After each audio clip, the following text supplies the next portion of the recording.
Giving an artist who wants to sell their books in a world of 5 publishers extra copyright is like giving your bullied kid extra lunch money, right? That doesn't matter how much lunch money you give that kid is not getting lunch.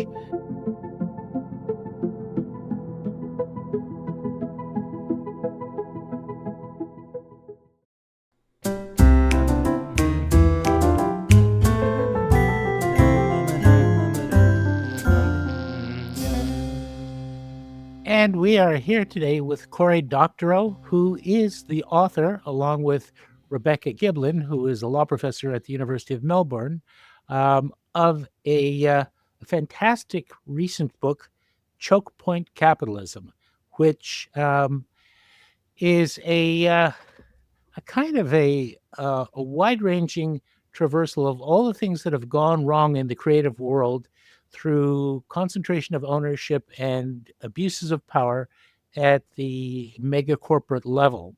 Now, Cory is joining us for the second time. He is a prolific polymathic, if that's a word, writer of science fiction, nonfiction, children's books. He's a blogger, a champion for what I like to think of as digital human rights, a visiting professor of computer science at the Open University, and one of the key contributors to the Open Rights Group, and the founder of the Electronic Frontier Foundation, and about a gazillion other things. And you can and should read him almost every day on pluralistic.net. And to put the cherry on the sundae, he's also a Canadian. So Right. welcome, Cory. Well, thank you. I should note I am the co-founder of the Open Rights Group and a 20-year association with the Electronic Frontier Foundation. Just you got those slightly backwards, but that's fine. Well, that Just that's don't want to not steal any uncommon. valor. Let's talk a little bit about Chokepoint Capitalism, which, despite the title, is not a book about tearing down our entire economic system, or at least not overtly. It's not by Professor Richard Wolff or some other notable Marxist. It's really about the arts and the creative professions and how they've been affected by the concentration of ownership throughout the world by which we access the arts. So it's not really about miners and industrial laborers, et cetera, although I suppose a lot of the principles could be extrapolated. And what I'd like to do is, because not all of us are digital natives the way you are, and because the book covers such a wide range of variations on the theme of how power is abused, I'd like to try to look at it from the two perspectives, which really are the two ends separated by the choke points, that is, the artists and the audiences, we the beneficiary of the work of artists. It's really a story about how the platforms that kind of dominate the arts world create these choke points. And in some ways, it's a very old story. Monopoly, harming the interests of workers through abuse of power, monopsony, the concentration of places to sell your work, and the impacts on the consumer. So, how do you and Rebecca actually define choke point capitalism when it comes to the creative fields? Sure. Before I answer that, I want to just slightly dispute the characterization of the book, because you're right that Okay. it is, I think, a rather skillful and lucid dissection of what amounts to some very Baroque accounting frauds by very large firms that were down to the detriment of creative workers. But that's the first half of the book.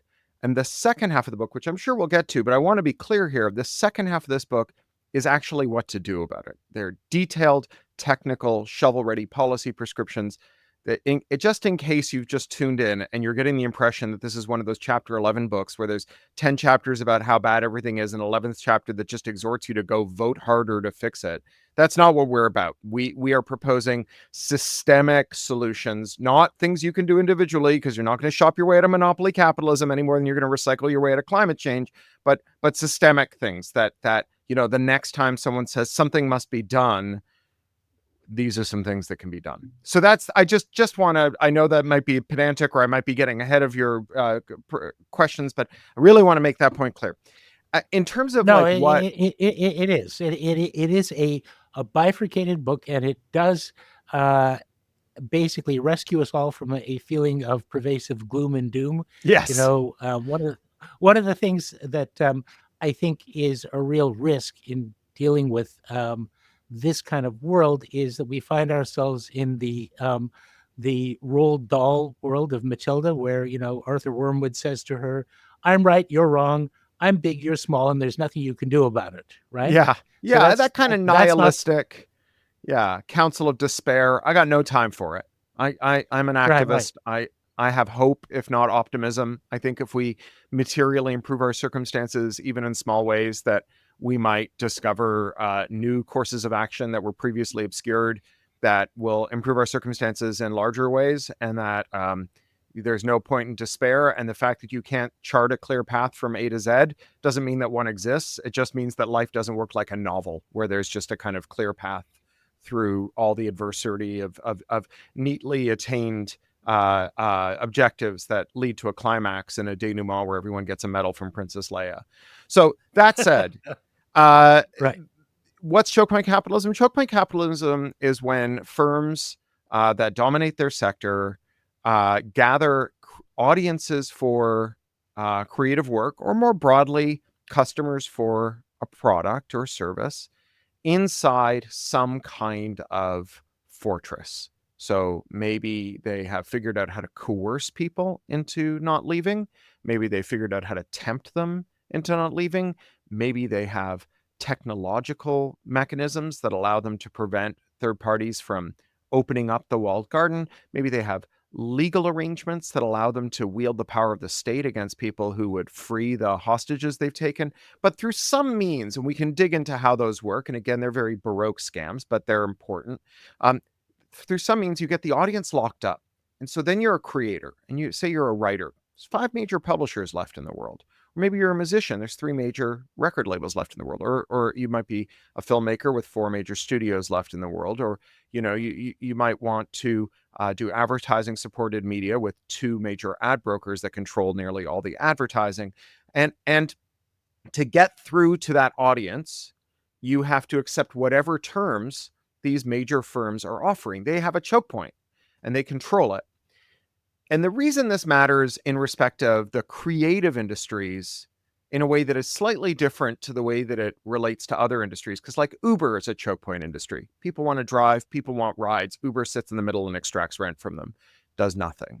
Um, but there's one thing that is very different here, which is that the law anticipates that creators will be at a negotiating disadvantage when they come to these intermediaries, and it equips them with a tool, copyright, that is meant to rebalance the negotiation. But when there is market concentration in the arts, copyright is not only not useful to resolve these negotiating imbalances, it's actually counterproductive. Giving an artist who wants to sell their books in a world of 5 publishers extra copyright is like giving your bullied kid extra lunch money, right? That doesn't matter how much lunch money you give that kid is not getting lunch. And in fact, even if the bullies like take some of the lunch money they've ripped off from all the kids and uses it to fund like an ad campaign demanding extra lunch money for the hungry children of Canada, it's not going to feed the kids. And so we tend to take the interests of uh, creative laborers and the intermediaries who represent them as being somehow coterminal. Like, we're writers and publishers have the same interests, or musicians and record labels, or, vloggers and YouTube. And they don't. They are, in fact, class enemies. And they Right. have distinct and incompatible interests in profound ways that need to be disentangled. And that's what this book attempts to do.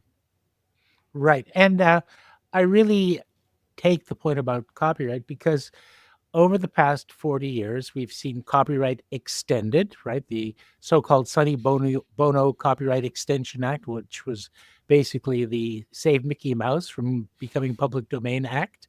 The extension of various kinds of copyright protections, but ultimately they redound to the benefit of record labels and publishers and various other interests. And as one good friend of mine who is a composer has said, they keep offering us, like, my copyright will live 70 years after I'm dead. How about paying me more while I'm alive? Mm-hmm. Yeah, Right? that's an excellent point. One of the things that we've seen, and actually the impulse for this book, because Rebecca and I have both been kind of mired in the copyright wars for 20 years, is that we gave this presentation in Melbourne together, and we were in the cab going to dinner afterwards, and we were talking about how there's just this stupid low quality debate where people are told that they have to choose between like team content and team tech, or team creator and team user, and that like these large firms, it doesn't matter which one has got the whip hand, they're going to wield it identically. And that for 40 years copyright has expanded, as you say. It's not just that it's expanded in term, it's expanded in scope. It covers new works, it's and new kinds of works. It's expanded in terms of its statutory damages regime. So here in the US, Mhm. there's $150,000 in civil penalties and $250,000 in criminal penalties for copyright infringement without having to show any damages. And it's also gotten easier to prove copyright infringement.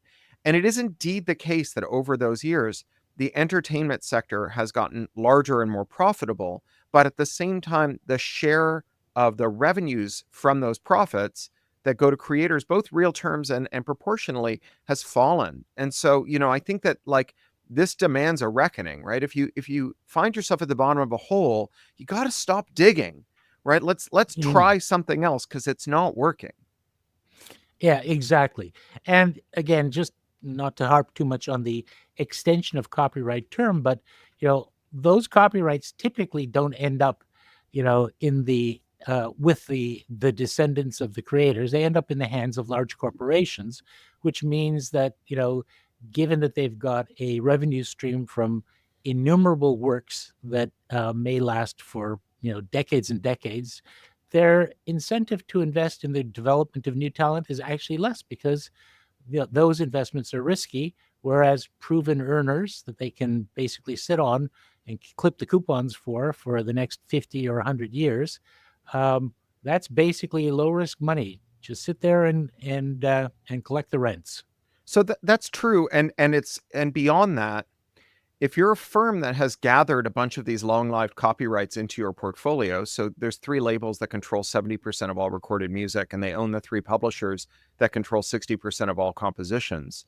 The passive income streams that come off of those assets allow you to have advantages, durable advantages over new market entrants. So a label that Mhm. enters the system does not have this kind of free cash flow arising from this deep and enduring portfolio, and so they're fighting naked, right? Whereas you've got these like deep supply lines, and so this is how the advantage that is accumulated into these three firms' hands is accumulates still, how they gain more power. One of the stories we tell in the book is how this power fused music and tech in the form of Spotify. So there was Mhm. this time when tech entered the sector, both kind of through the front door and through the back door. So you had Napster coming in through the back door, and then its successors. Napster actually had a plan to pay musicians. They went to the labels and they said, like, we've surveyed our users. They'll pay $15 a month for Napster. Just tell us how much money you want. We'll just give you billions of dollars. And the label said, no, we're suing you. But Napster's successors, after that happened, were like, screw it. We're not going to pay anyone anything.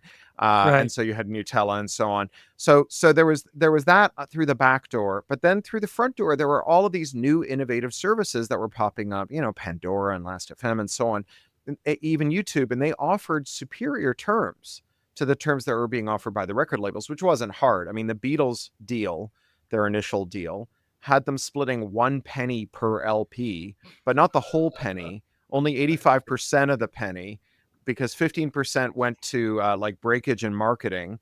And then 10% of the remaining 85% of a penny had to go to their manager. And then they split the remaining penny four ways, the remaining fraction of a penny four ways. So it wasn't hard to offer better deals. And actually, there were bidding wars where, first of all, the tech firms bid against each other. They had access to Silicon Valley venture capital. They bid against each other to lure in top acts and other acts. And then the labels bid against the tech sector. And so, Mm-hmm.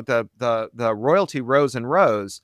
But, as consolidation occurred in the tech sector and in the record sector, they just stopped competing. This is, an idea as old as the wealth of nations. Adam Smith says, seldom do men of the same trade gather, but they conspire to figure out how to raise prices and screw their workers, right? I mean, Yeah, that's like absolutely. just built in. So along comes Spotify, and Spotify wants to go in through the front door. They want to license the catalog. Obviously, to license the catalog, they have to make nice with these three giant companies: Sony, UMG, and Warner's. Warner. And so the three labels make them an offer they can't refuse. They demand giant equity shares, ownership stakes in Spotify. So now they have this like irresolvable conflict of interest, because as owners of Spotify, every dollar that Spotify sends to their suppliers, e.g., record labels, is a dollar they can't give to their shareholders, e.g., record labels. There's a difference, though. If the record label gets a dollar in royalties, it has to give it to the musicians. If it gets a dollar in dividends, it doesn't have to give it to anyone except its shareholders. It gets to decide. It can give some of it to the musicians, all of it, a little bit. It Right. is always the case that in every one of these instances, you can find entities that are getting giant amounts of money, in the same way that if you go down to like the CNE at 10 in the morning, you'll see someone walking around the Midway who's won like a teddy bear as big as themselves from the Uh-huh. ring a disc booth. And the reason that the carney has let them win the giant teddy bear is because they're going to walk around all day convincing other people to try and throw the ball in the peach basket. So, there are Absolutely. some winners here, but not many of them. And so, they get to apportion this revenue as they choose. So the first thing they did, Spotify and the labels, is they agreed that Spotify would pay just a shockingly low fraction of a penny scale royalty for every stream, but that the labels would get a guaranteed minimum payout. So this is another great deal if you're the label, because if you're guaranteed $10 million a month, but the royalty rate per stream is so low that only $5 million of that is attributable to any particular artist, then the other $5 million is unattributable royalties. You And can it use just goes that to straight in give, your pocket. or you can buy a giant teddy bear for one musician who will lure other musicians in and then put it Right. straight in your pocket, right? You can do all kinds of things with this. Anything you want, it's yours. It's off the books. So Yep. the second thing they did, though, was negotiate what's called a most favored nation clause, which is to say that Spotify could not pay any other label more money than the big three were getting. But those companies were not entitled to minimum monthly spends, free advertising, inclusion on hot playlists, all the special goodies that the labels negotiated for themselves with the company they co-owned, Spotify, which means that for the 30% of artists who are signed to labels that aren't the big three, their wages were artificially suppressed by this cozy arrangement. Now, it could have changed, because just before Spotify had its IPO, the standard deal expired, and it was time to negotiate a new one. And if the labels were negotiating on behalf of their artists, this would be the moment at which they would go for the throat, Right. because the Spotify can't have an IPO without the three labels on board. So they could hypothetically demand any royalty up to the threshold where the company would just collapse and Spotify would have to pay it. Yep. Instead, they cut their rate. The reason they cut their rate is because the cheaper Spotify's inputs are, the more the IPO would pop and the more those shares would be worth. And so here you have, a Baroque accounting scam, and it gets worse. Like if you have a favorite band, when I was a kid in Toronto, I used to listen to this band that would play at Larry's Hideaway called Parts Found in C.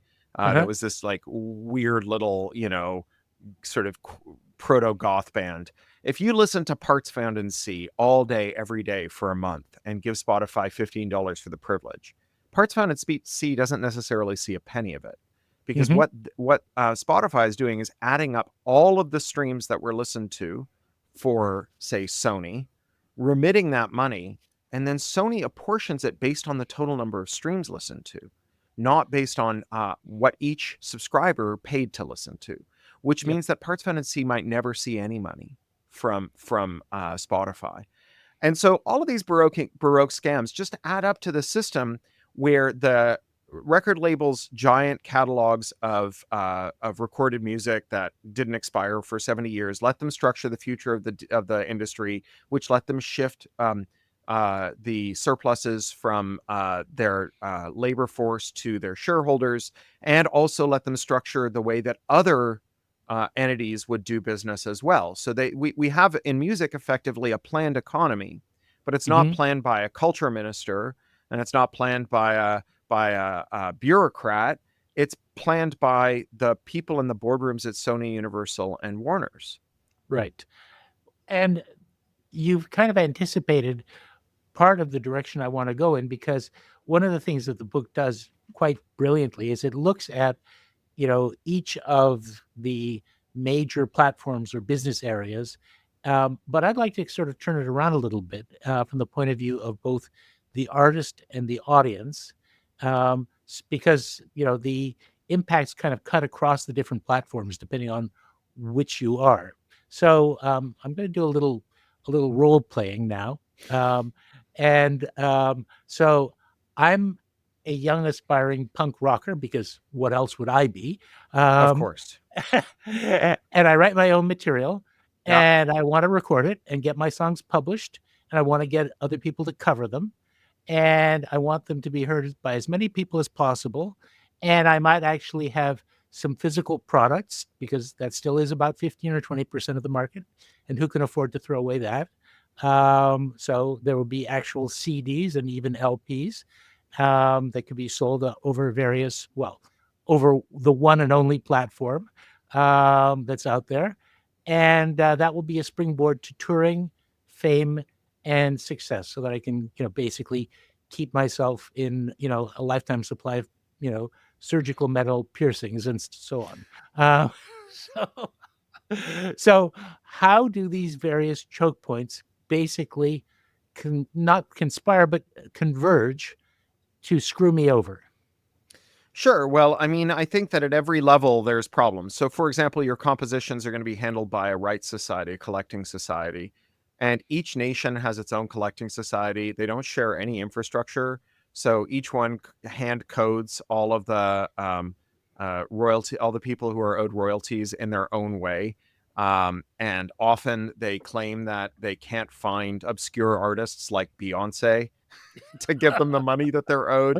Many of them also, when they don't, when they have unattributable royalties, they get to use them for like development, which can often mean like cushy staff retreats or bonuses or whatever. They're not, for example, required, and this is one of our proposals, they're not required to spend all unattributable royalties on improving their systems for attributing royalties, which is literally just the only thing they should be spending that goddamn money on. Mhm. Um, and so that's at the kind of blanket license side. The music you sell through Amazon is going to have its own problems if you're selling physical discs through Amazon. So the DC Attorney General has just brought a really interesting antitrust case against Amazon that lays out a pretty damning fact pattern about how Amazon screws everybody. So Amazon likes to lock in its customers. That's its kind of special sauce. So at first, it locked them in by offering them really good deals. It used its shareholder capital to subsidize the price of delivery and subsidize the price of goods, and sold both below cost. Now that many high street retailers have gone out of business and it's very hard to buy things in the real world, it has ceased that subsidy, and instead it offers Prime. That's the big come on with Amazon. So Prime comes with all kinds of goodies and benefits, but it also has the sort of psychological and economic effect of making it very unlikely that you'll shop anywhere else. Prime customers, and about 80% of U.S. households are Prime customers, are likely to start their search on Amazon, and if they find what they like, that more than 95% of them don't look anywhere else. So Amazon's Right. the only place they buy. So this is a choke point, right? They've corralled all the customers inside the Prime corral. And so sellers need to be on there. So, like the people who are selling your CDs to Amazon need to be selling through Amazon. Now, Amazon will not list you on the front page of search unless you agree to fulfillment by Prime, which means that you have to pay fees. You also have to pay fees if you want to advertise to be at the top of a search result. If you don't, other people will buy the name of your band as a search Mhm. keyword. And when they search for your band, you'll see their discs first. And in fact, you might go through 2 or 3 screens of results before you see it. So once you bid your way to the top of the search results, and Amazon now is the third largest ad player, $31 billion a year, nearly all of that is just Amazon's own sellers bidding so that when you search for their products, you find them. Right. Once you add that all up, it's north of 50% in fees. Now, most firms can't afford a 50% discount. Their margins are less than 50%. And so they raise prices at Amazon. Mhm. Now, hypothetically, this would be an advantage for everyone else. You could sell cheaper at Walmart and Costco and, the corner store or whatever. But Amazon has also a most favored nation clause, which means that everyone raises their prices at Amazon and everyone also raises their prices everywhere else. So all prices have gone up because of Amazon charging these junk fees to their customers. So right away, you're going to get less money, and your customers are going to pay more money for your CD. And while you probably get away with it, technically, you're not legally allowed to sell your CDs at your gigs for less than they sell on Amazon. So now you're stuck selling at these inflated prices. So you're going to sell fewer of them, and you're going to have kids at your punk rock shows who are going to go, "Why is this CD $22? I know what the cost of a blank CD is." And if you explain Right. to them it's because Jeff Bezos needs another penis rocket, they will be unsympathetic to you. Uh, Right, so exactly. That is to say, those who don't pick the thing up and say, "What the hell is this, and what do I play this Sure. with?" Sure, Right. sure. So that's part of it. Now, your label might rip you off on your royalties, and Mhm. most royalty contracts entitle you to audit your royalties. But if you do go and you audit your royalties, typically you will find that if there is an error, it is in your favor. So we cite in the book a firm here in Los Angeles that's done tens of thousands of record contract audits over decades. There's only one instance in which they found an error that was in the favor of the artist and not the label. We have no explanation for the statistical anomaly. We assume it's some kind of terrible localized probability storm that makes life very hard for their accountants. But when you find these stolen wages, they're going to tell you that you're wrong and that you're going to have to sue them if you want to get it, which of course you can't afford. But then they'll offer you a settlement. They'll say, if you'll sign this non disclosure agreement, so you can't tell anyone else where we hid the money we stole from them, then we'll give you some of the money you think we owe you. But your auditor has to promise that they will never audit us again. So they're Right. going to have to hire someone else to dig for bodies in our backyard. So So let that's me just another let way me you'll just get let me screwed. just stop on that, because Yeah, just to unpack that, if you're an auditor and you've just gained the expertise in knowing where the bodies are buried, then the next person, if you could use that expertise, who needs an audit, could do so much less expensively because you've already invested the time to learn how to, where to correct. look. So What the basic, accounting trick is. yes, exactly. So, and it's not as though, because, I come out of the record label world. I had a record label, little one. Um, but it's not like those contracts were so generous to begin with that they couldn't afford to be immensely profitable just by sticking with the contracts, because you get, well, depending on what period in history, if you go back to the Beatles era, all right, 1 penny or 3, 4, or 5%, minus a breakage fee, or in our case, it was called a packaging deduction, minus the cost of promoting your album. That was considered Mhm, to be basically an advance on your royalties, as well as the cost of production of the album, as mhm. well as, any involvement that the label might have in your touring. And um, and I'm going to guess that one of the other wrinkles today is that if you are paying promotional fees as a label to Amazon, because in my experience, powerful retailers always get the best of Sure. labels. The labels, back in my day, it was Tower Records, and they could basically dictate terms to all of the major labels. Mhm. Um, they that those fees would somehow find their way into your recoupables as well.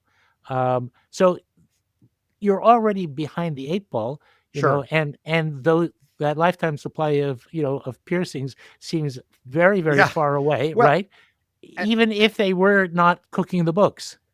right. And so you mentioned payola there, and Yeah. there's another form of payola. So Spotify now um, has tried to wean all of its listeners off of records.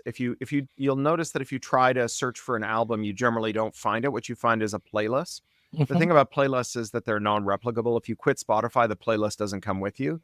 Whereas if you quit Spotify, you can listen to your favorite albums on any of its rivals. YouTube Music has all the same albums as Spotify, but not the same Right. playlist. It sells access to those playlists, and it sells it by demanding that you give up the absolutely laughable royalty you're entitled to. So that's going to be bad for you. Now you mentioned touring, so you go on the road.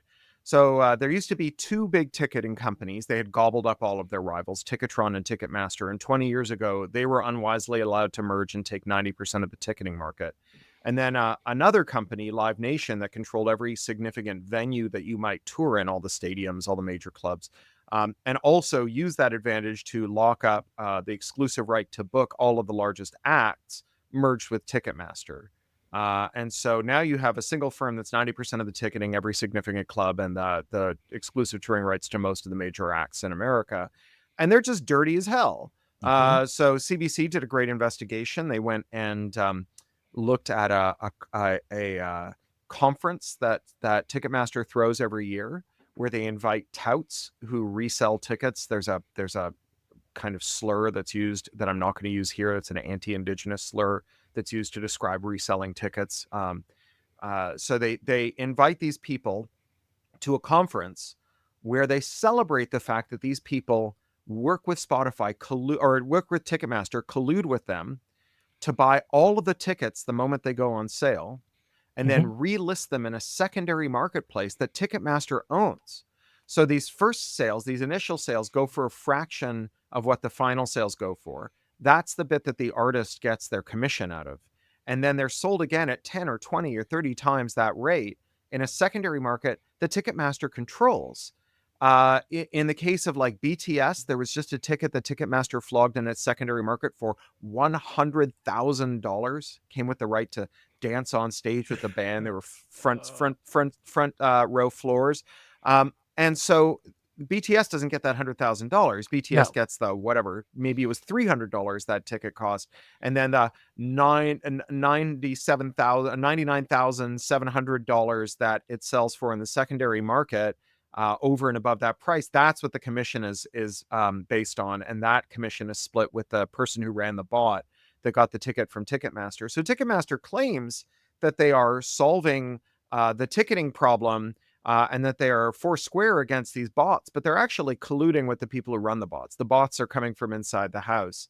Now, people who are listening now probably will have heard about the debacle with the Taylor Swift ticket sale, where Ticketmaster servers melted. Now, the sale that Ticketmaster servers melted on was a pre-sale to people who were pre-registered, who had bought tickets to a COVID canceled tour, or who were part of her fan club. They actually knew how many buyers there were. They had a full year to plan for it. And when they were given merger approval to merge with Live Nation, and previously when they were given merger approval to merge with Ticketron, they had said that the excess rents that they would generate from not having to compete would be invested in better infrastructure so that they could handle these giant ticket sales, which they just failed to do, because instead they were doing stock buybacks and giant bonuses for their executives and just about anything except for paying artists or building services that fans can use to buy tickets. So when we started, you said, what's wrong with this for fans? Well, here's one of the things. You Right. pay more on Amazon, you can't buy tickets, the tickets come at these hugely inflated prices and so on. And then when it's all done, when your pocket has been completely picked, you don't even get the satisfaction knowing that the artist that you love got a dime from it. Right. And yeah, I just see these difficult strategic choices in the corporate boardrooms. Let's see, keep our promise and make our systems work, or stick the money in my pocket. Yeah. Make Yeah. the system work. Buy a new yacht. You know, Right. so but the one thing that the artist does risk from this is the reputational damage when the Sure. fans feel that they've been ripped off, and they associate you, even if they at some level understand that it's not, me and my punk band that's doing this. They still associate us with that kind of ripoff. They can't help it. So at every level, I'm on Amazon, I'm on Spot. If I'm an artist and I'm signed with an independent label, you know, chances are I'm guessing that because Spotify doesn't have an interest in my independent record label, my chance of being on one of those playlists is significantly less because they're not Not getting. unless you pay payola. Right, exactly. And Right. payola, of course, for those who don't know, it's a long and storied history. It used to be bribery to get radio airplay. There's actually a wonderful book about the golden age of payola called Hitmen. I don't know if you've ever read it, but I have read it. Yeah. yeah, I mean, in the old days when like record executives would get confronted by angry artists who hadn't seen a dime of royalty after touring for a year and having hit records, they'd basically do a sob story, hand them the keys to a Cadillac, and say, I'm going broke, but you can have my caddy. And the artist would go away feeling they had been treated like a favored son or daughter, but really, like, the record executive had a parking lot full of caddies because the caddy was worth like 1/1000th of the royalties that they were ripping off. And Yeah. So, it's yeah. nothing has changed. Well, so actually something has changed, which is that the firms are even more concentrated than they used to be. And the Right. reason for that happens 40 years ago, when Reagan, Mulroney, Thatcher, the neoliberal leaders of the day, embraced what was then a fringe theory of antitrust enforcement called the consumer welfare theory. And it's got a long, colorful story involving Richard Nixon's Solicitor General and all kinds of crazy things. But it boils down to this, that for most of a century in the US, antitrust law was enforced against firms that got too big, almost per se. Like just being too big was itself a reason, not because they wanted to punish success, but they understood that if the government was going to play referee in the game, then it couldn't be less powerful than the players. Mm-hmm. And so you just had to make sure that firms were small enough that they weren't too big to fail and they weren't too big to jail. And the neoliberal doctrine said, no, no, no, firms should be allowed to have monopolies, if they can find them, because those produce efficiencies. They don't waste money on competition. And the only time that we should punish a monopoly is if we can prove that it's raised prices because of its market power. So not even that prices went up, but the prices went up because of market power. And proving that is very hard because the companies will Mm-hmm. say, oh, it was like oil prices or labor prices, the moon is in Venus or whatever.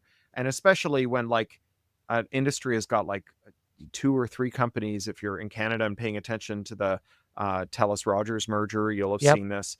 The companies claim that the way that their industry is structured just doesn't leave any slack in it, and that's why they raise prices. And there's not really anyone who gets to say otherwise because like there's only a couple companies in the sector, and they all tell the same bullshit story. And the people who counter it are small, like mom and pop ISPs like Tech Savvy, who are great, but Mm-hmm.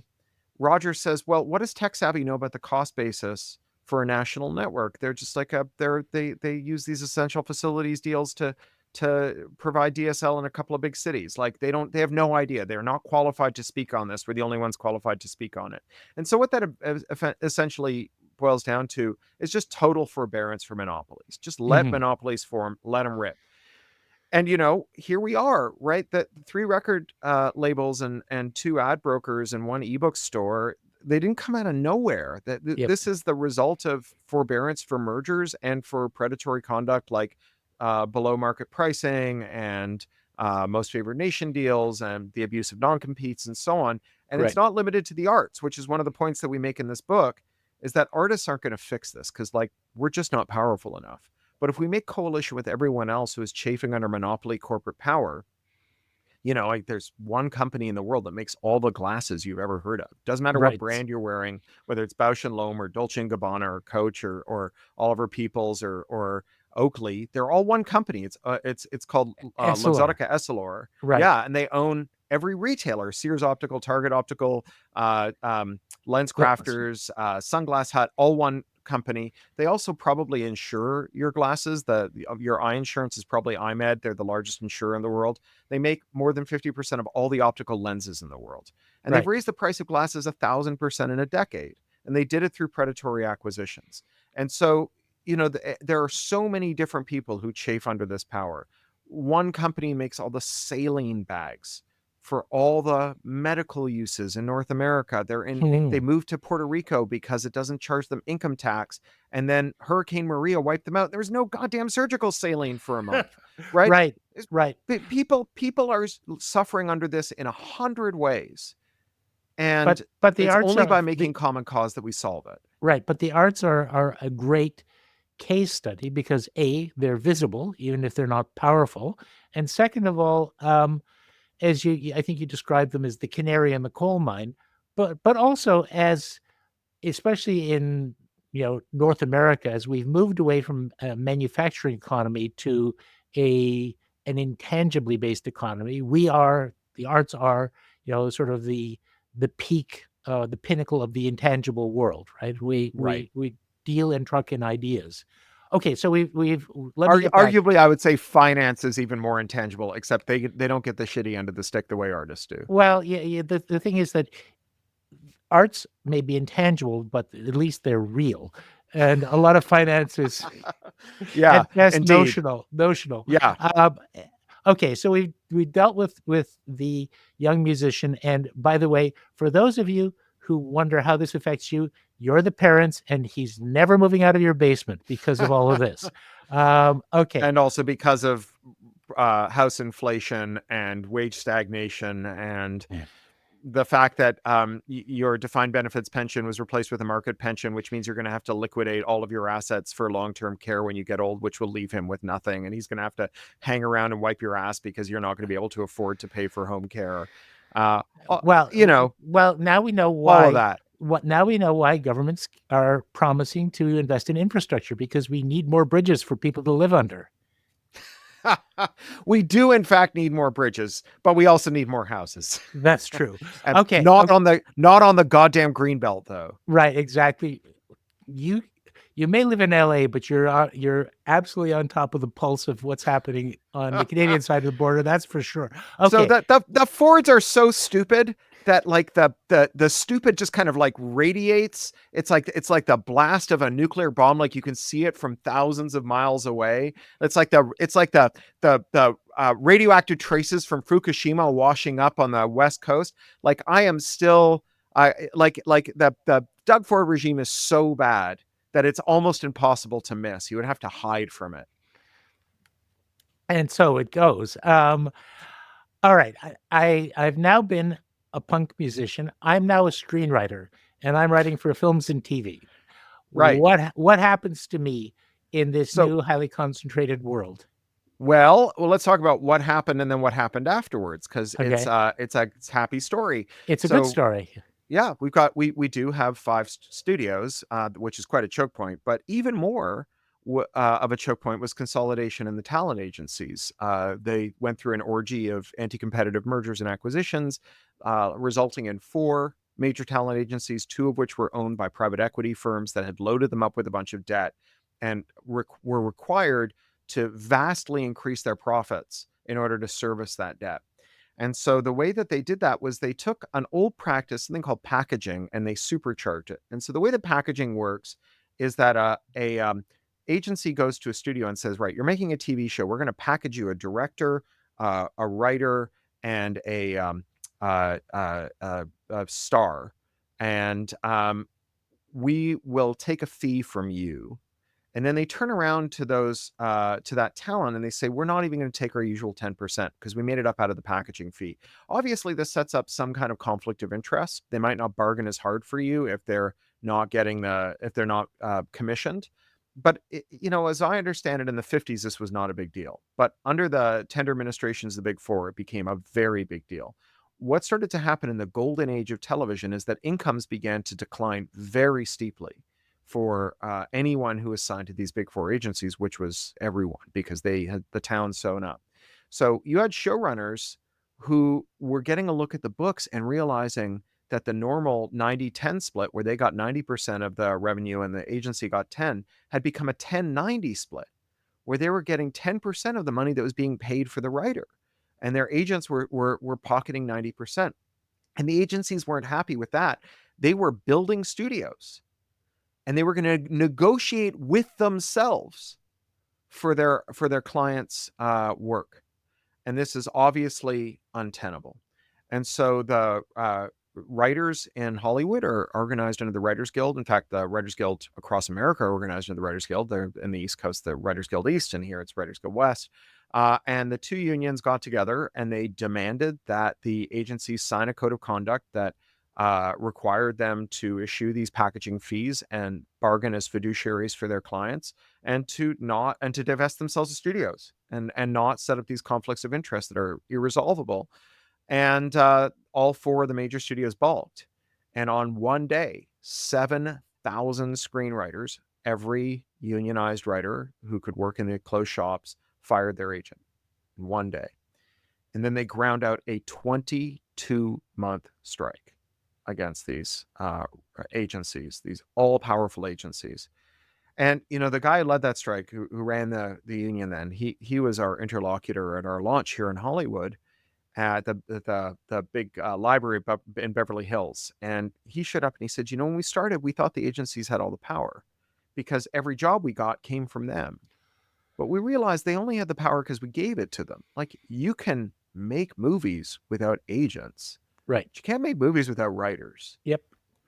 And it reminds me of Rutger Bregman's book where he compared the garbage strike to the bankers' strike, if you remember that. Right. Yeah. Right. Exactly. So the solidarity carried the day. And, it wasn't just solidarity among the struggling writers. The writers who'd made it, right? The writers who were getting the big teddy bear at the start of the day, whose agencies weren't screwing them so that they could claim to be good for their talent. They saw through that ruse. They fired their agents too. And so you had this amazing circumstance where for nearly 2 years, agents were represented by lawyers, by managers, by themselves, and one after another, all four of the agencies caved. Even the ones that had been so debt loaded by their private equity financial engineer owners that doing so was an existential threat to them, that it might force them out of business. Right. Because they could still pivot the business if they had clients, but if they didn't have clients, they had no wiggle room. And so the solidarity among the workers carried the day for them. Yep, absolutely. Incidentally, and this is something that I thought a lot about in terms of the golden age of television, because back when I was a wee squab, there were 4 or 5 networks, if you count the Canadian side of the border, and they basically had the entire audience sewn up. So if you produce some really schlocky sitcom like Bewitched, you still get a gigantic audience, and therefore lots and lots of profit. Suddenly, with the advent of cable and streaming services, you have this incredible explosion of content, and you may have a larger population, but not that, not 10 times larger, but you've got 10 times more content, and you're dividing the audience among that much more content. So the amount of audience, the number of eyeballs per piece of content, unless everyone basically quits their job and does nothing but watch, TV all day long, is going to get smaller, which means that either the ad rates go up disproportionately or the revenues go down per unit, and someone's got to pay. And typically it's going to be the low person on the pole, and that would be the talent, right? Yeah. I mean, it's a little more complicated than that because of all these weird broadcast retransmission fees by the cable operators. So one of the reasons that Fox is so powerful is that every cable operator has to choose which of the broadcast signals that they bring in and retransmit are going to be part of their basic package and which ones are going to be part of their premium package. And the Fox does not have a giant viewership, but the viewership it has are incredibly ardent, and they get very shirty if the cable operators don't include them in the basic package. And so Fox understands this. So Fox gets, I think it's 8 times more to be included in that basic package than any of the other networks. And they get it for every single customer because they're in the basic package, right? If you're in a premium tier, you only get a premium, you go to royalty for the people who pay into that premium. And so Fox just gets this gigantic subsidy where everybody in America with a cable subscription is giving $3 a month to Fox, whether or not they watch it, whether or not they agree with it. And this is how Fox can scare off all of its advertisers and advertise nothing but like reverse mortgages, MREs for the apocalypse, Yeah. the My Pillow pillows, Catheters. catheters, Yeah. and so on. These terrible like low CPM advertisers, and still just be rolling in dough and paying their leading talking heads millions of dollars a year. Right. It's not because they have the people; it's because they found this negotiating wedge. And it shows you how negotiating leverage, and back to our discussion of whether copyright can solve things, negotiating leverage is what matters. And so if all you're doing is saying here's a copyright without a theory of how it translates into negotiating leverage, you're not going to get anywhere. Now, there are copyrights that do this, and in Canada this was a huge issue the last time we reviewed the Copyright Act, which was whether we would include a termination right, which is something that came into the US copyright system through the 76 Act. And in the 76 Act, the original proposal was that after 25 years, even if you'd signed a contract for the full duration of the copyright, that contract would terminate and you would get your copyrights back unless you took an affirmative step and signed it back over to your label. So for most copyrights, this would have no effect because most copyrights just don't produce any income. The ones that do produce most of their income in the first 14 years. After 25 years, most copyrights aren't worth anything. But for the small minority of copyrights that were worth a lot of money after 25 years, if you're still producing 25 years later, chances are you started when you were young. And when you were young and starting out, you didn't have any leverage. And so you signed a bad deal. And so after 25 years, you can tear up that deal and make a new one with someone else across the street. In the end, the deal that they struck in Congress was 35 years, and you had to fill in a lot of paperwork. And actually, the record industry got an obscure Senate staffer to sneak in a one-line amendment to a must-pass bill that opted musicians out of copyright termination. And it was so outrageous that they amended the bill again to take it out again, Right. whereupon that staffer quit and became Mitch Bainwall, CEO of the Recording Industry Association of America. You can't make stuff like this up. I mean, No, you're I an mean, imaginative so writer, blatant. but you wouldn't have come up with that. Well, no, it'd be hacky, right? If you wrote that, that would just be like Yeah. mustache twirling cartoon stuff, Right. right? Exactly. And and unsophisticated. It's like the scams that we unravel in this book. They are complicated, but they're not sophisticated, right? They employ a trick from the finance industry called MIGO, which is my eyes glaze over. And it's when you just add complexity so things are hard to understand, or you add like not complexity but kind of baroque Phillips so things are hard to understand, self-reference and so on. But once you untangle, it's just like, oh, I see now. It's just stupid and a scam. It's a bit like finding out how Sam Bankman-Fried was operating FTX. It didn't have some like baroque, incredible master of the universe plan to rip people off. People gave him money to invest, and instead of investing it, he stole it. Right? Like it's just not that complicated. No, but it does have one thing, and that is complete shamelessness, right? Like Absolutely. you're Yeah. okay. We've done two parts in my role playing game. There's a third part. Okay, this is the Okay. last one. Okay, I'm Cory Doctorow, and I just wrote a novel called Attack Surface, and I Yeah. love having good audiobook versions of my work, and I also have cultivated a kind of a different business model that allows me to thrive and survive and develop a relationship with my readers.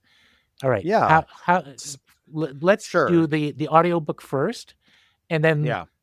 because what you've done in your own career is, although there aren't individual solutions that will bring the walls of Jericho down, there are some clever ways that people can Sure. thrive in this Yeah. environment.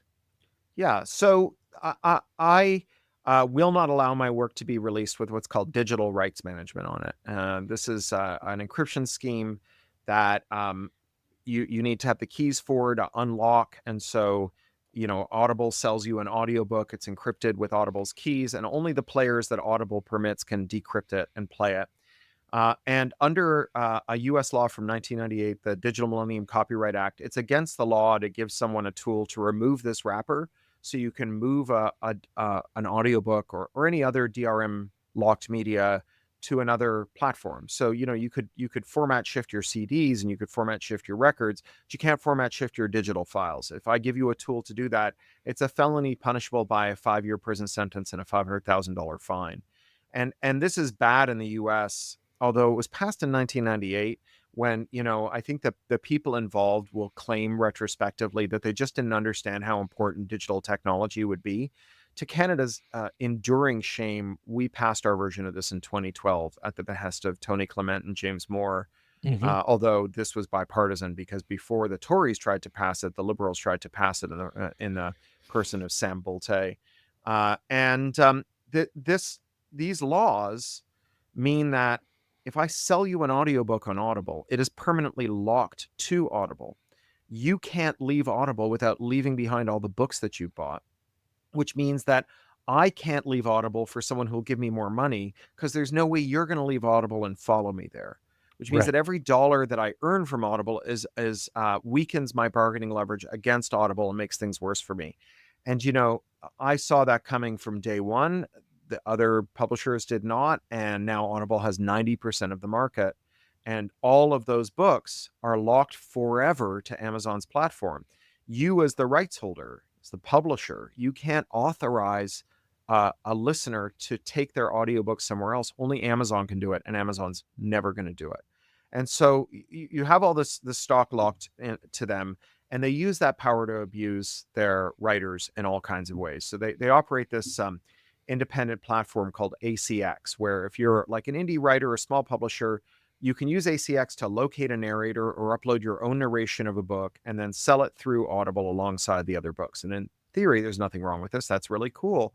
In practice, these are the writers with the least negotiating leverage. And so some of this has changed in the wake of the scandal that I'm about to tell you about. But when the scandal started, if you put a book up on ACX, even though you paid for the production, you couldn't sell it anywhere else for 7 years. So every copy had to be locked to ACX forever, and you couldn't sell it anywhere else for 7 years. Remember, most copyrights stop producing at 14 years. So that's half the productive life of that work. So it was locked to them for 7 years. And then Audible wants to keep subscribers subscribing, Right. because so long as those subscribers subscribe, uh, writers will give them audiobooks on preferential terms to reach those subscribers. So they have these subscription plans where for a certain amount of money every month, you get one audiobook every month. And what Audible would do is, when you were done listening to that audiobook, is they would bombard you with messages encouraging you to return it as unsatisfactory. You would get pop-up messages, you get emails, you get them months after you'd finished listening to the book, saying like, that book that you listened to twice 6 months ago, if you didn't like it, you can return it and we'll give you your credit back and you can get another book. And now your subscription becomes more valuable, but Amazon doesn't have to pay for that extra value, because when a reader returns a book, Amazon claws the royalty back from the author. And so the authors didn't know this. They Mm-hmm. they they had a vague sense of it, but the royalty reporting they got was all on a net basis. So Right. all they would see is, oh, you sold 3 copies, not you sold 20 copies, and then we induced your customers to return 17 of them and clawed that money back from you. And it wasn't until there was like a data glitch and they did 3 weeks worth of returns all at once that writers began to understand the full scope of just how badly they were being ripped off. And a writer in Perth, Australia, Susan May, began a campaign called AudibleGate to call them to account for this. And one of the writers who joined this campaign was a British mystery writer. She's a retired forensic accountant who now writes thrillers about forensic accountancy, finance scams. And she was like, Amazing. I'm gonna look hard at this. Her name's Colleen Cross. So she looked hard at it. She figured out that Amazon wasn't just clawing back one royalty when a book was returned. They'd actually double claw you. So they'd take it out of your account twice. Plus, they just weren't paying you the royalties they promised. The royalty structure that they promised was not reflected in the sums that were being produced. She thinks that it's hundreds of millions of dollars in wage theft.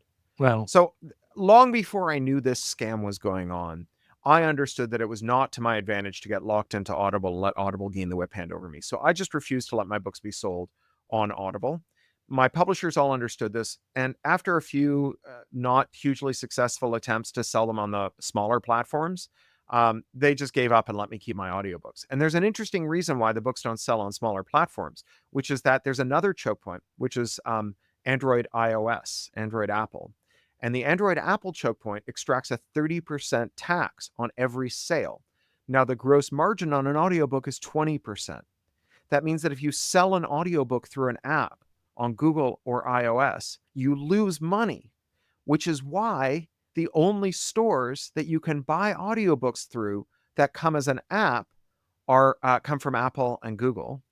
Now, you can buy through web stores, but although when both of these devices began, they had extensive tools to allow you to move files from the web to your phone, they've removed all of those tools. It is almost impossible, if you have an MP3 on your desktop, to play it on your phone. And so the only way to get these files is through an app, and the only way to commercially successfully or viably sell through an app is to be the platform. So you have this incredible monopolistic thing. So I'm like, I'm just going to sell to the weirdos who are willing to jump through all the hoops to listen to an MP3 on their phone. So after Random House and Macmillan tried it and couldn't make it work, I, with my book 2020 book Attack Surface, did a Kickstarter for it. It was the most successful Kickstarter for an audiobook in world history. Raised $276,000, pre-sold thousands of copies of the ebook as well, which were all sold on day one, and generally did very well. And we repeated this for Chokepoint Capitalism. In fact, we repeated it and we did something really funny, which is that we took the chapter about how Audible steals from authors and we put it on Audible as an Audible original. So you can't get it anywhere except Audible, just that chapter. It's like an Audible exclusive through this ACX platform. Anyway, we raised over $100,000 that way too, and we sold print books as well, which logistically was harder. I still I got to go to the mailbox today and mail another book because there were some stragglers who filled in their surveys late, and our fulfillment partner is done, so I'm fulfilling it out of my office here. But it was cool to do, and I'm going to do it with my upcoming books. I have 7 more books in production, and I'm going to do this for as many of them as I can spare the time to do it for, because fantastic. It was very cool. Well, so first of all, I love the fact that you gave the middle finger to Jeff Bezos with the chapter, or shall I say the middle penis rocket? Yeah, indeed. Yeah, to We also put up the Spotify chapter about how Spotify rips off artists as a Spotify exclusive. So excellent. we're excellent. The jokes write themselves. Absolutely. But just again, because I want to make sure that people really get this, that if I'm a writer, and let's face it, writers spend, in some cases, years to create a book. This may be something that they're going to rely upon for their livelihood. And they end up basically for what is now an increasing part of book sales is the audiobooks. I mean, it's become phenomenally popular. Yeah, it's as much revenue as you would expect to see from the hardcover or the paperback. So basically, you go onto Audible because it's virtually the only place to go, or one of the very, very few places, but it's 90% of the market. People can't leave. If they're dissatisfied customers, or if they decide that they don't like Jeff and his rocket, they basically may have invested in 50, 100, 200 audiobooks, but they won't be able to play them if they go somewhere else. Literally, they can't. They're blocked from being played, so they have to basically burn their library of Alexandria and start a new library somewhere else. But that somewhere else will have a much smaller selection and potentially, fewer features in the playback because, let's face it, being a world level monopolist means that you've got a lot of R&D money to create a good user experience. And at the end of the day, they literally are telling people, don't pay Cory any royalties, return his book so that we can do anything possible to avoid paying him royalties. And presumably their revenue stream is coming from memberships, right? Correct. Yeah, Okay, that's right. So they get their money from these revenues, from these recurring revenues. right, Yeah. exactly. In other words, you are essentially a slave working for the privilege of making Jeff rich. Yeah. They figured out how to well, I don't like slave metaphors because there are actual slaves, but you are Right. certainly uh uh very poorly served in a way that is like manifestly unfair. And All right. one of the things that people ask us about this book is like, how do you know when a company is unfair? What about this practice? What about that practice? And they'll pull out all these edge cases, and I'm like, you know what? Let's just leave those edge cases for now. Let's Right. just go after like the thing where they just steal from you. Yep. And once we fix that part, then we'll like look at the edge cases. Yeah, exactly. Now, I want to get on. I mean, there's so much to talk about. I would love to talk about the role of private equity in this because that's a kind of a cesspool unto itself. Um, and let's face it, the desiccated carcasses of once viable companies that have been left at the roadside after Yeah, their blood and vital fluids have been extracted is now indeed. legendary. But I want to talk a little bit about the audience experience before we go on to some of the solutions. And I don't want to give the solution short shrift because we promise that it's 50% of the book. But Sure. it's so interesting because from the point of view of many customers, if I can use the word customer, I like audience members, arts lovers. We're living in a golden age. The convenience has become so, and selection has become so vast. You know, I can go onto Prime and find not everything, but a huge, huge selection. If I'm prepared to search beyond the above the fold part, I can find a lot of things that they're not going out of their way to make available. One click lets me buy it easily. Delivery is fast and it's free, or seems to be free. It's actually not free, but it's been externalized onto others. And similarly with Spotify, I mean, I don't have to think for myself. I don't have to learn about a lot of music. I don't have to hunt. The algorithm tells me what music I want to hear, which I think is rubbish, but anyway, and takes a lot of the fun of listening to music out of it.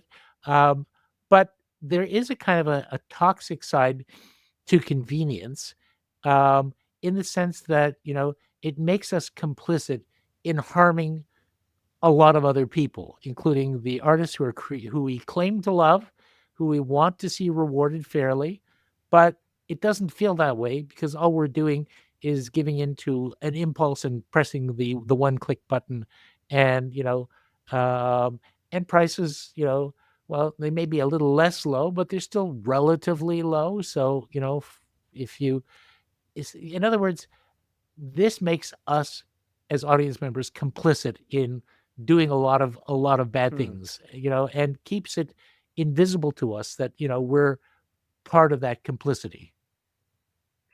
Uh, so I don't know that that's the case. So first of all, I think that the benefits are overstated and short-lived. The we discussed with the DC Attorney General's antitrust case against Amazon, those low prices, they're not just externalized, they actually end up getting they rebound. They end up back being forced onto you. You just don't see it because the prices have gone up everywhere because of Amazon's most favored nation. So the prices go up at Costco, and you can't see that Amazon's charging you more too. So that's part of it. There's also, what I call the enshittification of online services. So if you think about online services, or any kind of venture-backed company, they have these surpluses, right? At first, those surpluses are represented by their investors' capital. So it's money that they've got in the bank, basically. And then later it's represented by their profits. And they like to allocate those surpluses at first to bring in users, because the users bring in the business customers. So if you're Amazon, you bring in a bunch of users, which lures in marketplace sellers and publishers. If you're Uber, you subsidize 41 cents out of every dollar in a cab ride so that you bring in lots of riders. And then once you got a lot of users, then you can shift subsidy to your business customers. So you can shift those surpluses to your business customers, and you can give them free shipping, and you can give the drivers big bonuses for picking people up, and you can do all these things to kind of um, evince these like deep structural changes in how people work. So Uber is a really good example here. Like we all over the world, we had a lost decade on public transit investment, Right. and other taxi firms failed because the Saudi royal family let them lose $38 billion subsidizing cab rides. Right. Right. And And a lot of independent business people, aka cab independent cab drivers. drivers who had invested their life savings in a plate, Yeah. basically were wiped out. Yeah, and I'm not going to defend the medallion racket. It was terrible, right? But it wasn't replaced by something better. You know, Right. Uber's story that they were fixing a corrupt system is not true. They got rid of a corrupt system and replaced it with an even more corrupt system. Right. They squeezed those surpluses out, and then eventually, you know, like so once they've got you hooked, right? Once the users are locked into their corral and the sellers are locked into their corral, once you've got both sides of the hourglass sealed tight, and you got the choke point in the middle, then you can just start extracting surpluses from both and handing them to your shareholders, which is why the first 6 screens of Amazon are not the thing you searched for. It's why you can't find the band you're looking for on Spotify and you get suggestions of other bands you don't like, because they've shifted from showing you the thing that you want to showing you the thing that makes them the most money. And you know that is not good for consumers or audience members or fans or riders or anything. None of those things are good for you. Right. So Exactly. that's, I think, the right way to view it. But I also want to say that the emphasis on individual responsibility and the idea that it's just through that it's our unwillingness to endure inconvenience that causes this problem is, I think, ultimately a destructive view, Hmm. because this is not the product of individual choices. This is the problem of systemic choices, right? And you won't fix them with individual choices. So Zephyr Teachout, who's a law professor in New York, has a wonderful book called Break 'em Up about monopolies. And I think it's in the very last chapter. She says, look, if there's a protest against Amazon and you miss it because you spent 3 hours driving around looking for markers at a mom and pop shop so you can make a protest sign, you are not doing yourself or the movement any favors, right? Amazon just won, Right. right? The problem isn't what you're buying and or where you're buying it. And not only that, but there is nothing about the parts of Amazon that are convenient that we should dislike. Hmm. If Amazon, so say, for example, that you could create a cooperative of local merchants that normalized all their stock keeping units, all their SKUs, the codes they use to refer to their inventory, to match them up with the ASIN numbers that Amazon uses that is in the URL of every product you buy. And then they reported all that to a neighborhood database or a citywide database. And when you went to Amazon, you could have a browser plugin that, if you were looking at a product that was for sale locally, would just notice that this ASIN corresponded to inventory that was local and would rip out the Amazon Buy It Now button and replace it with a Buy It Locally button, right? The fact that you can find everything you want on Amazon is not the problem with Amazon. And the extractive relationships in Amazon are not intrinsic to it, right? No one came down off a mountain with two stone tablets that said, Jeffrey, make your drivers pee in their vans, right? We, we can do delivery without it being inhumane.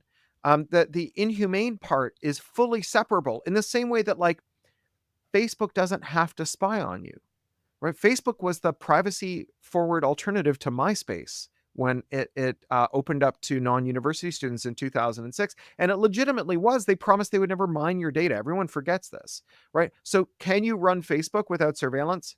Well, I think we have a definitive answer in the fact that we did run Facebook without surveillance. So even though Facebook wants you to think that there is no Facebook without surveillance, that is not a trade-off that you must make. That's a trade-off that they demand of you that could be negotiated away.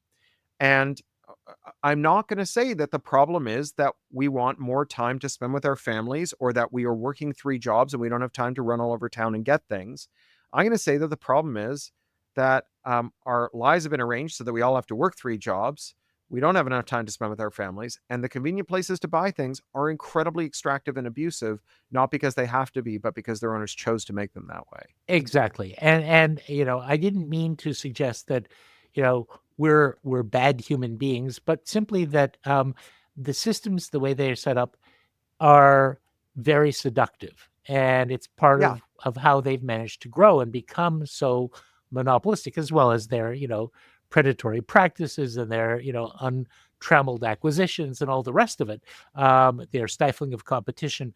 And, it reminds me of something that Michael Parenti used to say, that the people who run the system are very modest in what they want. They only want one thing: everything.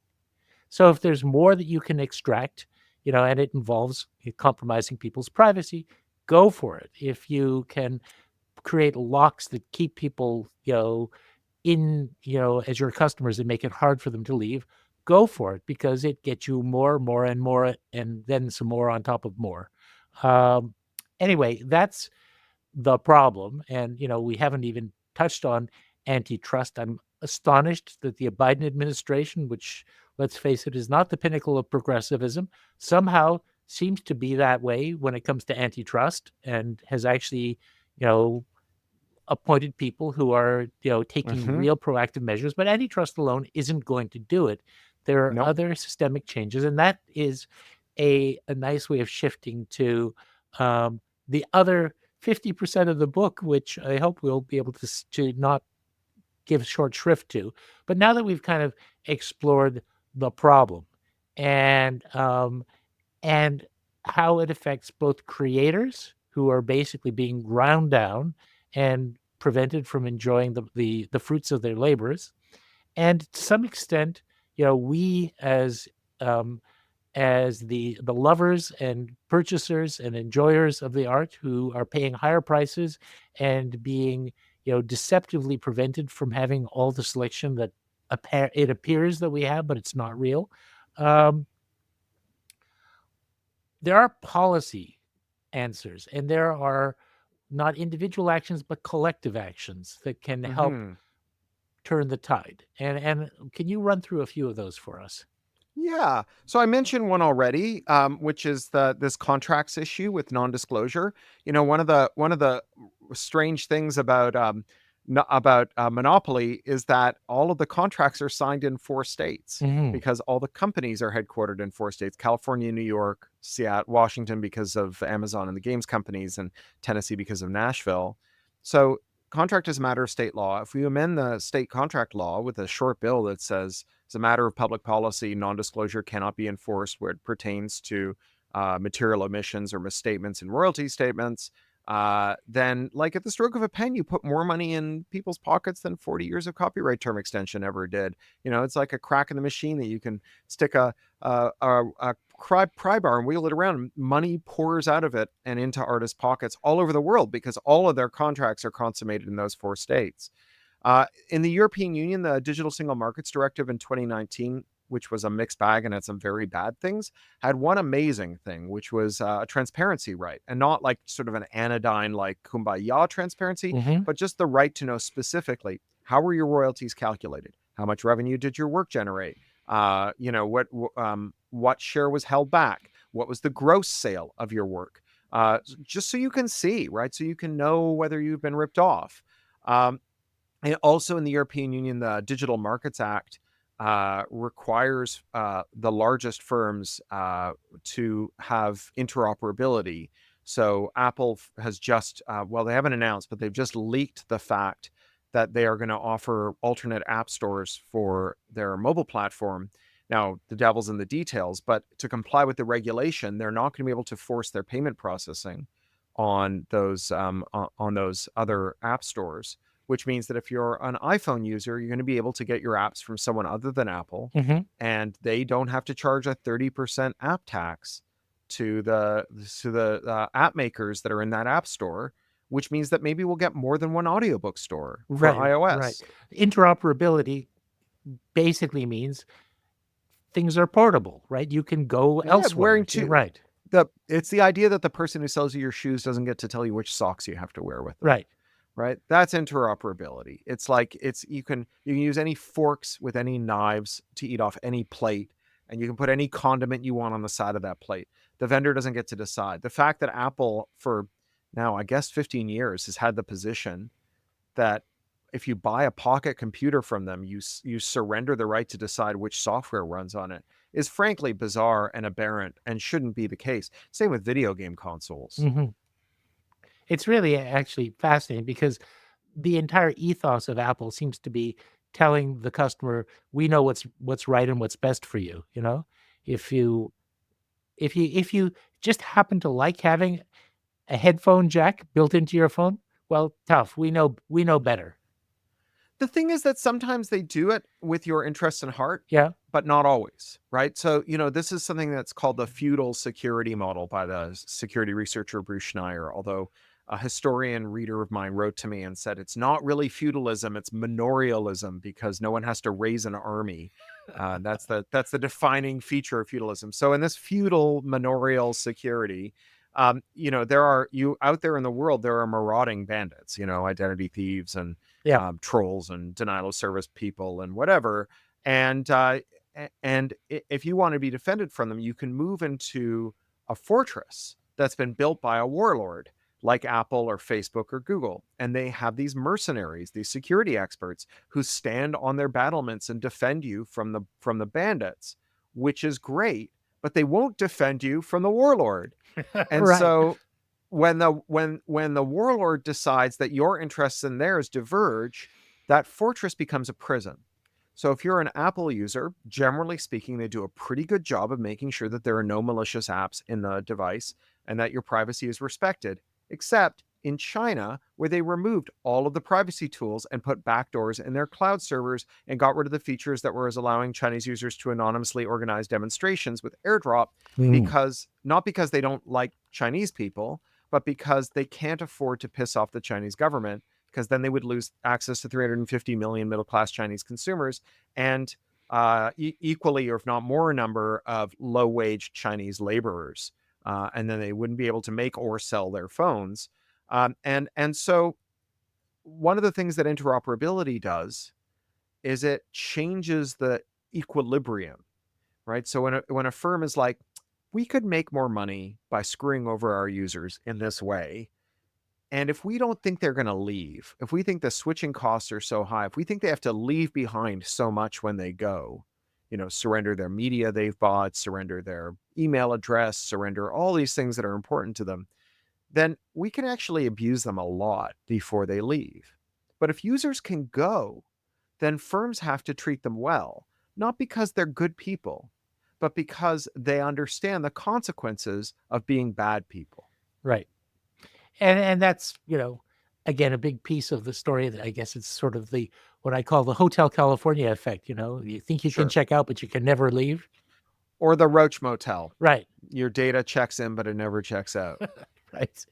Um, okay. So interoperability. What are some other things that can So, help I turn mean, the we run tide? through a whole bunch of them, and Yeah. they run the gamut from one weird trick to deep structural change. So, obviously, we talk about labor rights in there, and revitalizing union organizing for creators, and we see how that works. But there's solidarity without unions that works well too. So, we've talked a couple of times about Uber drivers here in California. Uber drivers were subjected to rampant wage theft by Uber, and they wanted to sue, but Uber had bound them all over to something called binding arbitration, which means that you don't get to take your case in front of a judge. Instead, the company has to hire a corporate fake judge who works for them, who then hears your case and decides whether you or their employer are in the wrong. It will not surprise you to learn that the literature is pretty clear that you get less money and you are found to be in the right less often when the judge works for the person you're suing. But even if you do eke out a victory, it's not precedential. So the next person doesn't get to use it. And it's generally covered by non-disclosure. So this is a real problem because the sums involved in the Uber drivers lawsuits were so small that they wanted that big to them, but small in terms of the cost of suing a multi-billion-dollar company, that they just couldn't afford to sue. They needed to form a class action and so on. And a law firm out here uh, figured out how to automate arbitration claims. And so instead of suing, a million of them getting together and sue, or hundreds of thousands of them getting together and suing them as a class, they filed hundreds of thousands of arbitration claims, each of which came with a multi-$1,000 bill for the arbitrator. And Uber went to court and said, Your Honor, this clause that requires binding arbitration is so manifestly unfair that only an idiot would think it was enforceable. Please let us get out of it. And the court said, no, you made this bed, you lie in it. And Uber gave the drivers $150 million. That's incredible. I mean, I don't think I've ever heard of a case of the party that wrote the contract claiming that it was unconscionable, but there you go. Yeah. Yeah. Yeah. It's quite amazing, Yeah. what's sauce for the goose is sauce for the gander. So, we have a bunch of these technical proposals, like we should standardize the metadata that collecting societies use around the world. We should have a single pool. We should reform how the collecting societies operate so that they're not allowed to spend unattributable royalties on anything except for royalty attribution technology. We should have easier copyright termination, and it should be international, and require fewer hoops to go through and cover more kinds of works. These are the kinds of things that we talk about in the second half of the book. And the theory here, the theory of change, is that crises are inevitable. Anything that can't go on will eventually stop. And these systems are so iniquitous, they're so odious, that they're going to provoke crises in the future. And when those crises arise, we're going to reach for what my archenemy Milton Friedman called ideas lying around. Right? Whatever it is people have been talking about on the fringes can move to the center very quickly in a crisis. This is kind of to use a little more CanCon here, this is the thesis of the excellent book, The Shock Doctrine, by Naomi Klein, that when shocks occur, that is the time when profound changes can be got in. And, as I say, the other part of this theory of change is that creative workers should have solidarity with other kinds of workers and vice versa, that the people who struggle under corporate power are not limited to creative workers. There are some distinctive characteristics to creative workers. We talked about how copyright is singularly ineffective when it comes to addressing these choke points. There's another thing that creative workers share with several other classes of workers, which is something theorists call vocational awe, which is when you feel like a duty to do your job.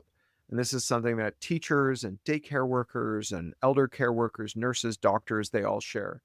And, our bosses know this, right? They, creative bosses know the joke that when the kid runs away and joins the circus and the dad goes and finds him shoveling elephant shit and says, son, come home, that the kid will say, what, and quit show business. But, bosses in every one of these caring trades knows this too. And this is how you have the Fords saying to the teachers, what are you going to do? Leave these children that you care for all day alone at school and go out on strike? We get to abuse you. This is why you see nurses going on strike here in California, because their bosses say, what are you going to do? Leave sick people festering in their beds because you want higher wages?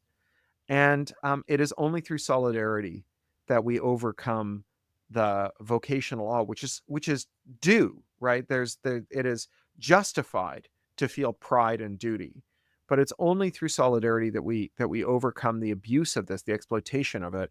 My friend, the dear departed David Graeber, who died during the COVID pandemic, it's still ongoing, but at the height of the COVID pandemic, David wrote a book called Bullshit Jobs, where he identified an amazing book.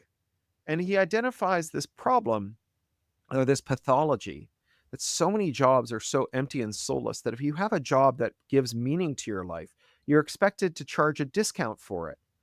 Because, what do you want? You want to be happy working as a teacher and earn a living wage? You got to pick just one, right? It's the people whose, lot it is in life to wear $1,000 suit, but sit at a desk all day just being like a box in an org chart for a princeling at a financial services firm, who have no satisfaction in their lives. Those are the people who need to command these premiums, because what else do they have in their lives? And that is a phenomenon we have to reverse, and we do it through reaching across different sectors and understanding the common pathology that we all suffer under. I guess that means that riding a penis rocket is the most miserable job in the world, because clearly it's the best paid. But well, it certainly costs you your marriage. Well, yeah. But it's very interesting that that culture workers have this this great strength, which gets turned into a vulnerability, which is they feel a calling to their work and they love what they do.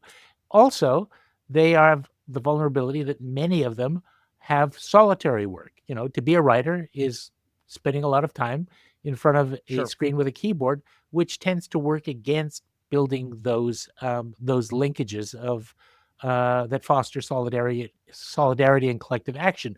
But clearly, the writers' strike shows that it can be done. Yeah. Yeah. I think that for all the squabbling and fractiousness of arts gossip and so on, that fundamentally, uh, we do have solidarity with one another. If you want to see just how great art solidarity can be, read up on the Disney animation strike, which was just incredible, and it featured these wonderful moments. Like, you had Tex Avery and the other animators from Warner's and the other studios, Fleischman rather, showing up at the Disney gate, at the gates of the Disney studio, to stand on the picket line with their brothers and sisters from the Disney studio, with like giant cardboard guillotines they'd made, in which they decapitated the CFO of the Disney studios in effigy. I mean, it was incredible, and like, a lot of these guys hated each other, Yeah, but they understood that an injury to one is an injury to all. yeah, exactly, exactly.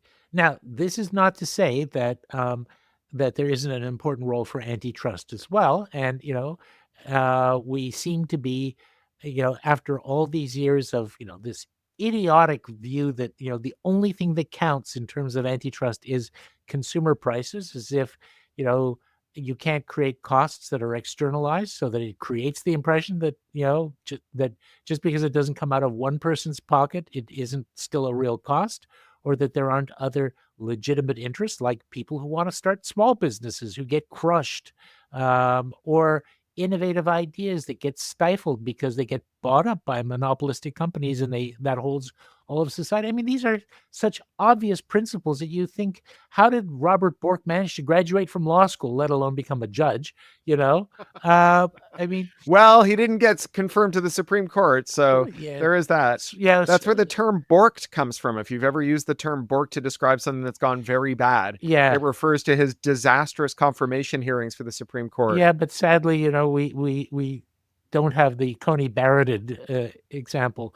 Yeah, Uh, not yet. Well, she got it through. Yeah, exactly. But the point is that for people who may, be of a, let's say, a pessimistic mindset, okay, some of the things that are described are significant policy changes, so there has to be a policy maker who's prepared to stand up to the Uh-huh. lobbies that don't want to see the balance of power shift. I say surprising things can sometimes happen, like you end up with, Lena Khan. How Yep. how did that happen? I think that the best way to understand it is it's the triumph of the Sanders wing of the party. I think the best thing that you can say about Biden is that he is an empty vessel onto which different factions in the Democratic Party can project their will. And he is faithful to whichever faction triumphs in some squabble, which means that, if you can get your faction to the foreground, then he will dutifully uh, carry water for them. I think he is. I don't think he's all there. Like, I think he's kind of losing his marbles, but I also think he's not. He's never been a principled politician. I know people who know him and people in the White House who say that he's very good. I just struggle to believe it. But Well, the let's just reality say is though that, that his time in office shows that it is not impossible for progressive yeah, policies to be well, implemented. and so the reality is that an army of small donors, dollar donors, and grassroots organizers who spent years building up the political salience of a popular politics through the Sanders wing of the party, even though they did not get their candidate into the White House or into the on the final ballot, they achieved significant goals, and that those goals are providing momentum for future grassroots organizing. And I should say that in Canada, there are open proceedings now on revisions to Canada's absolutely useless competition law, and that they're inviting and encouraging um, uh, submissions from the general public. And that, if you are in the sound of my voice and you are in Canada or a Canadian, you should be submitting to these hearings to say that you think that the fact that, say, that Shaw and Rogers can merge, uh, even though the minister and the bureau are both opposed to it because the law does not permit them to stop it, means that the law is inadequate and that they should not have been allowed to merge. Those are things you can say to demand change. Right. And for those who think that antitrust seems like a very arcane and abstract area of activity, first of all, read Chokepoint Capitalism, but also while you're at it, when you've got the bug, read Matt Stoller's Goliath, which basically talks about the Very good relationship book. between um, antitrust or concentration of economic power and democracy.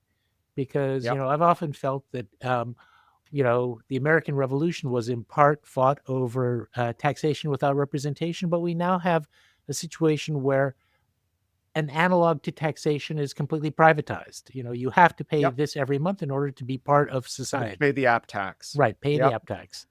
Yep. And so I think that's right. And I would also recommend David Bain's brilliant book, Monopolized, which is a very brisk read and very, very good. Well, I think we've come to a good breaking point. But Excellent. for those of you, we've sort of wandered over the coloring lines of the arts. But to bring it back, for those who care about the ability of artists to get fairly compensated, which means that they will be able to continue and have a career in the arts rather than give up and, go and do something that is much less fulfilling for them and much less fulfilling for us, it is in all of our interest to see a healthy ecosystem in which artists can be properly compensated, in which they're not getting screwed over, in which we are not societally rewarding theft and fraud and shady dealing, but we can basically let 1,000 flowers bloom. Not to use an invidious image. Yeah. And but God. sorry about that. But it's that's what the worst was, that one time I was talking about this book and I was talking about all the solutions in the book, and I got to the last chapter and I said, in the last chapter we have a final solution. I was like, oh, no, don't call it that. No. And it was Rosh Hashanah. It was the worst. Oh dear. Okay. Well, let me press rewind, and we can all pretend that I didn't say that. But the point is that we can have a healthier infrastructure in which artists don't give up, in which they can also be happier in their work because they're actually seeing some of the proceeds flowing their way, which I think is in everyone's interest. We don't want to basically get 50 or 100 years from now and say, you know what, artists were better off under the Medici, and the Borgia popes than they were under the era of Bezos and whoever's behind Spotify. I agree. Yeah, I agree. And so with that, I have to say it's always a joy to speak with you, Cory. It's stimulating, and the ideas come very fast and very, very thick. But the point is that if we really want to be in a world where the arts really count, then the artist needs to get paid, and they need to get paid fairly. If we're prepared to pay, X dollars, most of that X dollars should ultimately end up in the hands of the person who made it. Heck yeah. Yeah. Well, thank you very much. Thank you so much. I really, really appreciate the time. And good luck with the next book. And it looks like there's a next one after that already in the works. And many others. Yes. Thank you. All right. Thanks so much. All right. The Glenn Gould Foundation is a registered Canadian charity, and we rely on the support of arts lovers like you to keep bringing inspiring stories to life. Please consider giving by visiting our website, glenngould.ca, and follow us across social media at the Glenn Gould Foundation. Thank you so much for joining us for this episode of The Gould Standard.